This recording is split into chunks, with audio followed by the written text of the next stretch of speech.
పార్టీని ఎవరూ బాగు చేయలేరా? దేశవ్యాప్తంగా ఆ పార్టీకి భవిష్యత్తు లేదా? మల్లికార్జున ఖర్గే వ్యాఖ్యల్ని ఎలా అర్థం చేసుకోవాలి? గ్రాండ్ ఓల్డ్ పార్టీలో మార్పులు తీసుకురాలేరా? ఆ పార్టీ ఓడిపోతే ఎవరూ బాధ్యత తీసుకోరా?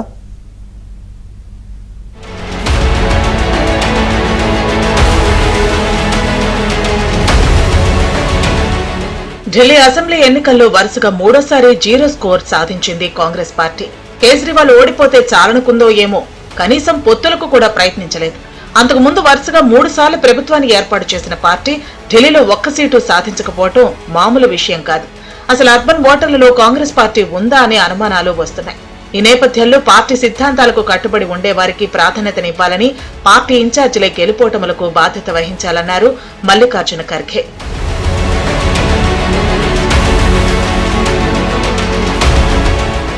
కాంగ్రెస్ పార్టీలో చేరేవారి విషయంలో తొందరపాటు వద్దని, కాంగ్రెస్ భావజాలం ఉన్న వాళ్లను మాత్రమే చేర్చుకోవాలని మల్లికార్జున ఖర్గే పిలుపునిచ్చారు.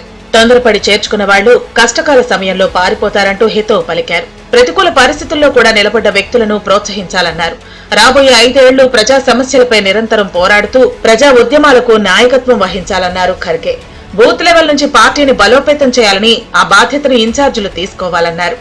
I think the message is very clear that the Congress will fight and will fight in the home yard of the Home Minister and the Prime Minister. We are not going to shirk from our political duties and our political responsibilities, and we will take the battle of democracy to the place where democracy has been throttled. It's a principle that was decided at Raipur when the AICC plenary was held. We are still sticking to that, but there's been no final decision.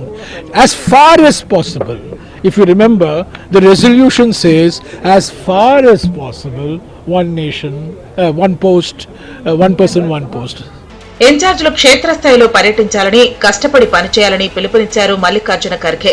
అనుబంధ విభాగాలను భాగస్వామ్యం చేస్తూ అందర్నీ కలుపుకుపోవాలన్నారు. రాష్ట్రాల ఇన్ఛార్జీలు బాధ్యతతో వ్యవహరించాలని, ఎన్నికల ఫలితాలకు జవాబుదారీతనంగా ఉండాలన్నారు.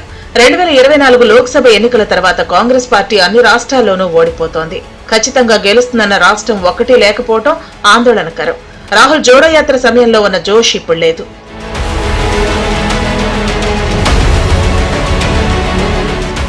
లోక్సభ ఎన్నికల్లో 3 సార్లు ఓడిపోయినా పార్టీ అధిష్టానం గుణపాఠాలు నేర్చుకోలేదు. రాహుల్ గాంధీ, సోనియా గాంధీ అపాయింట్మెంట్ దొరకడమే గగనంగా మారింది.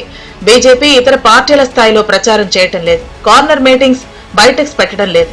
ఇది తమ పార్టీ అని, దీంతోనే భవిష్యత్ అనుకోవటం లేదు. ఈ పార్టీలో ఉంటే కెరీర్ ఉండదేమోనన్న టెన్షన్ లోనే ఉన్నారు పార్టీ కార్యకర్తలు. వారిలో జోష్ నింపే నాయకులు కరువయ్యారు. ఎక్కడైనా పార్టీ ఓడిపోతే దానికి ఎవరు బాధ్యత వహించడం లేదు. ఫలితాలకు అనుకూలంగా పార్టీ స్ట్రక్చర్ మార్చడం లేదు.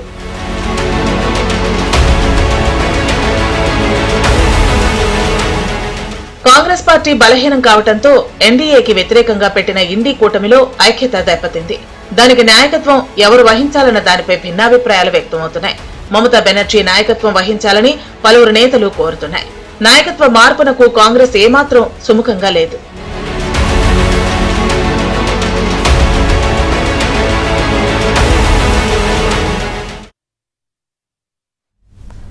ట్రంప్ వచ్చాక అమెరికా కేసుల్లో అదానికి కొద్దిపాటి ఊరట లభించిన పవర్ ప్రాజెక్టుల విషయంలో అంతగా కలిసి రావడం లేదు. అదానీ గ్రీన్ ఎనర్జీ డీల్స్ పై తిరిగి చర్చలు జరిపేందుకు శ్రీలంక నిరాకరించింది. కొత్తగా వేరే చోట పెట్టుబడులు పెడితే మాత్రం తమకు సమస్య లేదని తెలిపింది.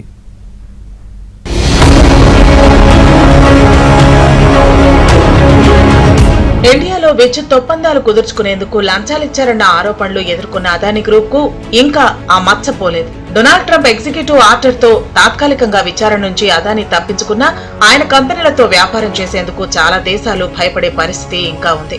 శ్రీలంకలో చేపట్టాల్సిన 2 పవన విద్యుత్ ప్రాజెక్టుల నుంచి తప్పుకుంటున్నట్లు ఇటీవలే గౌతమ్ అదానీ ప్రకటించారు.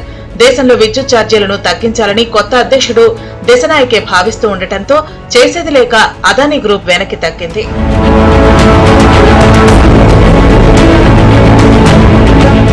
అదానీ గ్రీన్ తో పునరుత్పాదక ఇంధన ప్రాజెక్టుపై తిరిగి చర్యలు జరిపే ప్రసక్తే లేదని శ్రీలంక తెలిపింది. తామెప్పుడు విదేశీ పెట్టుబడులను ఆహ్వానిస్తామని, కానీ విండ్ పవర్ ప్రాజెక్టులపై చర్యలు జరపబోమని వెల్లడించింది. అదానీ గ్రూప్ $44 కోట్ల వ్యయంతో మన్నార్, పునెరెన్ ప్రాంతాల్లో పవన్ విద్యుత్ ప్లాంట్లు పెట్టేందుకు సిద్ధమైంది. శ్రీలంకలో కమ్యూనిస్టు ప్రభుత్వం అధికారంలోకి రావడం, విద్యుత్ ఛార్జీలు తగ్గిస్తామని హామీనివ్వటంతో ఇక్కడ వ్యాపారం లాభసాటి కాదని అదానీ గ్రూప్ భావించింది. అంతేకాదు, శ్రీలంక ఇప్పటికే అప్పుల ఊబిలో కూరుకుపోయి ఉంది. ఇండియాలో విద్యుత్ ఒప్పందాలు కుదుర్చుకునేందుకు లంచాలు ఎరచూపిందన్న ఆరోపణలు రావడంతో అదానీ గ్రూప్ అంటేనే చాలా దేశాలు భయపడుతున్నాయి. కెన్యా ప్రభుత్వం సైతం అదానీ గ్రూప్ తో 62,000 కోట్ల రూపాయల విలువైన ఒప్పందాలు రద్దు చేసుకుంది. అదానీ గ్రూప్ ఇటీవల శ్రీలంక ప్రభుత్వంతో ఒక అంగీకారానికి వచ్చి $442 million project Adani green energy ద్వారా విండ్ పవర్ సెక్టార్లో నెలకొల్పాలని ఒక అగ్రిమెంట్కి వచ్చింది. ఈ అగ్రిమెంట్